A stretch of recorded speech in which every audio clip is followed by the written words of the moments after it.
নতুন বউ ইভা বিয়ের পরদিন মদ খেয়ে মাতাল অবস্থায় রাত 12টায় বাসার ভেতরে প্রবেশ করলো। অপু সামনে এসে দাঁড়িয়ে বলল, গতকাল রাত ছিল আমাদের বাসর রাত। ফুলে ফুলে সাজানো বাসর রাত তুমি বিষাদে পরিণত করেছো। আমি কিচ্ছু বলিনি, নীরবে তোমার পাগলামো সহ্য করেছি, মদ খেয়ে মাতলামো করেছো তাও সহ্য করেছি, কিন্তু আজ রাতে তুমি কাউকে কিছু না বলে বাড়ির বাহিরে কেন গেলে? কেন মদ খেয়ে মাতলামি করতে করতে বাসার ভেতরে প্রবেশ করলে? সোজা হয়ে দাঁড়াতে পারছে না ইভা, তবুও কিছুটা উত্তেজিত হয়ে বলল। এই ইভা চৌধুরী কারো কাছে কোনো প্রশ্নের জবাব দেয় না। ইভা চৌধুরী প্রশ্ন করতে ভালোবাসে বলেই হেলে দুলে বাসার ভেতরে চলে গেল। অপু নিস্তব্ধ হয়ে দাঁড়িয়ে রইল। এখন এই মুহূর্তে কি করবে কিছুই তার মাথায় কাজ করছে না। তার মনে পড়ে গেল গতকাল রাতের কথা। খুব ছোট ছোট ড্রেস পরে ফুলে ফুলে সাজানো বাসর ঘরে বসে এক হাতে মদের গ্লাস আর অন্য একটা হাতে সিগারেট নিয়ে সিগারেট টান দিচ্ছিল ইভা। বাসর ঘরে ঢুকতেই এমন দৃশ্য দেখে অপু চমকে উঠল। বিছানার পাশে এসে দাঁড়িয়ে বলল, এসবের মানে কি? কোনো কিছুর মানে নেই। তুই কি মদ খাস? কথাটি শুনে অপু আবার অবাক হয়ে বলল, ইভা তুমি ভুলে যাচ্ছ এটা আমাদের বাসর রাত। তুমি এভাবে বেহায়াপনা করতে পারো না। এবার ইভা আস্তে আস্তে বসা থেকে খাটের উপর দাঁড়িয়ে গেল।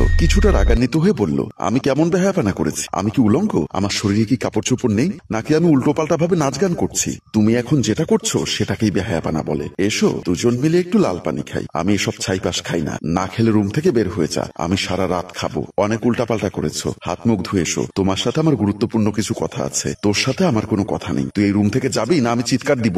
আমি তোমার স্বামী, তুমি চিৎকার দিবে কেন? আর একটা প্রশ্ন করবি না। আমি চিৎকার দিয়ে আশেপাশের সব লোকজনকে ডেকে বলবো তুই আমাকে নেশা করিয়ে মেরে ফেলতে চাচ্ছিস। অপু বুঝতে পারলো এই মেয়ে খুব ডেঞ্জারাস, তাই এখানে থাকাটা তার জন্য নিরাপদ না। তাই ভাবতে ভাবতে বাসুর ঘর থেকে বের হয়ে গেল। ইভা আবারও বিছানার উপর বসে ড্রিঙ্কস করতে লাগলো। অপু ড্রয়িং রুমে আসলো, সোফায় বসলো। মনে মনে ভাবলো এটা একটা বেয়াদব মেয়ে। ভাবি এর সম্পর্কে কিছু জানতো না। কেন এমন একটা উচ্ছৃঙ্খল মেয়েকে আমার জন্য পছন্দ করলো? আমার তো হিসাবে কিছুই মিলছে না। এখন আমি কি করব? কার কাছে আমার মনের কষ্টের কথা বলবো? জীবনে একটা প্রেম ভালোবাসা করলাম না। পড়াশোনা শেষ করে বিদেশে 10টা বছর কাটিয়ে দিলাম। ভাবলাম বিয়ের পর যা করার বউয়ের সাথে করব, কিন্তু হায় রে কপাল, বাসর রাতটাই তো করতে পারলাম না। এমন সময় অপুর মা অপুকে ড্রয়িং রুমের সোফার উপর বসে থাকতে দেখে ড্রয়িং রুমের ভেতরে প্রবেশ করে সোফার পাশে এসে দাঁড়াতেই অপু চমকে উঠে দাঁড়িয়ে গেল। অপুর মা জানতে চাইল, এত রাতে তুই ড্রয়িং রুমে কি করছিস? অপু কি বলবে কিছুই বুঝতে পারছে না। আমতা আমতা করে বলল, মা তেমন কিছু না। তোমার বৌমা বলল আজ পূর্ণিমা, চাঁদ দেখতে ছাদে যাবে, তাই আমি ড্রয়িং রুমে এসে বসেছি। তোমার বৌমা একটু ওয়াশরুমে গেছে, তুমি ঘুমিয়ে পড়ো মা, কোনো টেনশন করো না। অপুর মা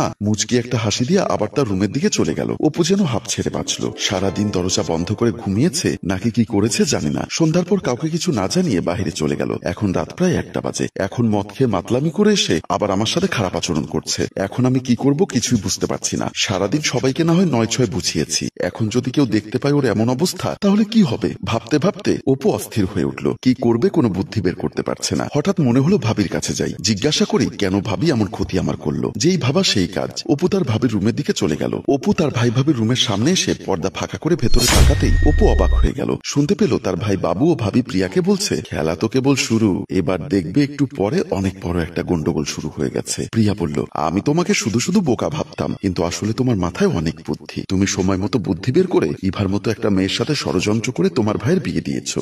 এখন অপু বুঝবে কত ধানে কত চাল হয়। ভাবির মুখে এমন কথা শুনে ও যেন আকাশ থেকে পড়লো। মনে মনে বলল, তার মানে ভাই ভাবি ষড়যন্ত্র করেই এই মেয়ের সাথে আমাকে বিয়ে দিয়েছে। কিন্তু কেন? আস্তে করে পর্দার আড়ালে দাঁড়িয়ে পকেট থেকে মোবাইলটা বের করে দুজনার ষড়যন্ত্রের কথাগুলো ভিডিও করতে লাগলো। বাবু বলল, ও 10 বছর বিদেশে থেকেছে, ওর কাছে অনেক টাকা, এমনিতে ওই টাকাগুলো আমাকে দেবে না। তাই তো ভেবে দেখলাম সোজা আঙ্গুলে যখন ঘি উঠছে না, তাই আঙ্গুলটা একটু বাঁকা করলাম। ইভার মতো বাটপার মেয়েকে ভাড়া করলাম, 10 লক্ষ টাকা কাবিনে ওর সাথে বিয়ে দিয়ে দিলাম। এবার আগামীকাল সকালের মধ্যেই দেখবে অপু নিজেই অত্যাচার সহ্য করতে না পেরে ইভাকে ডিভোর্স দিয়ে দিয়েছে। প্রিয়া বলল, মাত্র 10 লক্ষ টাকা? তুমি চাইলে তো কাবিনের টাকার অঙ্কটারও বেশি করতে পারতে। আরে বোকা মেয়ে, এই 10 লক্ষ টাকা আগামীকাল হয়ে যাবে 10 কোটি টাকা। প্রিয়া চমকে উঠল। বাবু রহস্যময় একটা হাসি হাসলো। অপু তাদের কথোপকথন ভিডিও করে মনে মনে কি জানি ভাবলো। তারপর নিজের রুমের দিকে চলে গেল। বেডরুমের ভেতরে ঢুকতেই উত্তেজিত হয়ে অপুকে বলল, তোর এত বড় সাহস, তুই আমার অনুমতি না নিয়ে রুমের ভেতর প্রবেশ করেছিস? এই বাড়িটা আমার, এই রুমটা আমার, আর এই সামনে দাঁড়ানো বউটাও আমার। তাহলে আমি কার কাছে অনুমতি নিব?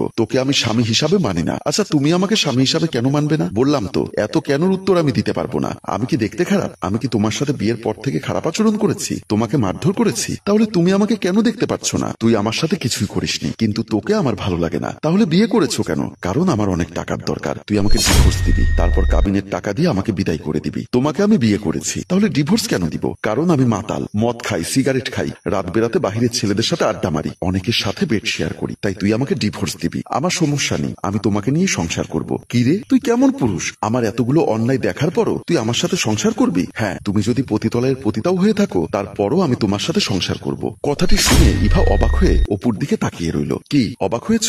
অসম্ভব, আমি তোর সাথে সংসার করব না, আর আমি সংসার করতে তোকে বিয়ে করিনি। তুই এই মুহূর্তে রুম থেকে বের হয়ে যা। অপু রহস্যময় একটা হাসি দিয়ে আর কোনো কথা না বলে রুম থেকে বের হয়ে গেল। ইভা কিছুটা টেনশনে পড়ে গেল। পরদিন সকালবেলায় কলিং বেলের শব্দে প্রিয়া দরজা খুলতেই পুলিশ অফিসার জামালকে দেখে চমকে উঠল। জামাল বাসার ভিতর প্রবেশ করে বলল, আপনার নাম প্রিয়া তাই না? প্রিয়া কাপা কাপা গলায় বলল, হ্যাঁ আমার নাম প্রিয়া, কিন্তু আপনি এত সকালে আমাদের বাসায় এসেছেন? আপনাকে আর আপনার স্বামী বাবুকে গ্রেপ্তার করতে এসেছি। কথাটি শুনে প্রিয়া ভয়ে চিৎকার দিয়ে বাবু বাবু বলে বেডরুমের দিকে চলে গেল। পুলিশ অফিসার জামাল মুচকি হেসে ড্রয়িং রুমের ভেতরে প্রবেশ করল। বাবু রুম থেকে বের হতেই প্রিয়া হাঁপাতে হাঁপাতে দৌড়ে এসে বাবুকে বলল, বাসায় পুলিশ এসেছে তোমাকে আর আমাকে গ্রেপ্তার করতে। বাবু অবাক হয়ে বলল, কি বলছো? আমাকে আর তোমাকে গ্রেপ্তার করবে কেন? আমাদের কি অপরাধ? এমন সময় অপু ইভার হাত ধরে টানতে টানতে ভাই ভাবির রুমের সামনে এসে বলল, শুধু তোমাদের অপরাধ না, আমার স্ত্রী ইভারও অনেক অপরাধ আছে, যার কারণে পুলিশ তোমাদের তিনজনকে গ্রেপ্তার করতে এসেছে। এমন সময় অপুর মা এসে বলল, অপু তুই এসব কি কথা বলছিস? পুলিশ কেন ওদের গ্রেপ্তার করবে? কারণ মা আমি ওদের নামে মামলা করেছি।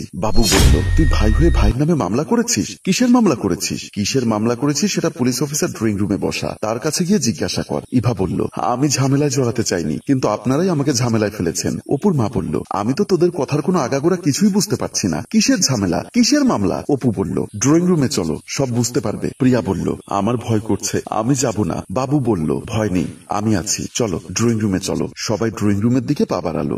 সবাই ড্রয়িং রুমে প্রবেশ করতেই বাবু বলল, অফিসার অপু আমাদের নামে কিসের মামলা করেছে? আমাদের অপরাধ কি? অফিসার জামাল মুচকি হেসে বলল, আপনাদের অপরাধের শুরু আছে কিন্তু শেষ নেই। অপুর মা জানতে চাইল, আপনি একটু খুলে বলুন তো ওরা কি অপরাধ করেছে? আপনারই বড় ছেলে প্রবাসী ছোট ভাইটার অর্থ আত্মসাতের জন্য এই মেয়েটাকে ভাড়া করে অভিনয় করার জন্য আপনাদের ছোট ছেলের সাথে বিয়ে দিয়েছে। কথাটি শুনে অপুর মা চমকে উঠল। ইভা মনে মনে বলল, এবার হয়তো ধরা খেয়ে গেছি। বাবু বলল, এটা মিথ্যা কথা, আমাদের বিরুদ্ধে ষড়যন্ত্র। আমরা কেন এমনটা করব?